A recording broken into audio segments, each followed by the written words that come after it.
Hey, while we're at it, curious how most of you run your balers.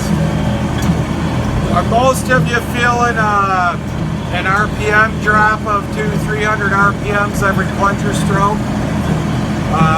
Just kind of curious if you think that's hard on the PTO and the baler.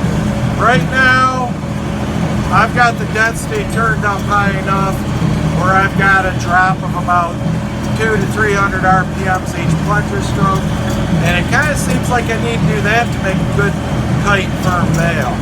You know, right now the orchard grass is kind of like straw right now, so having to turn the pressure up. Curious how most of you run your balers.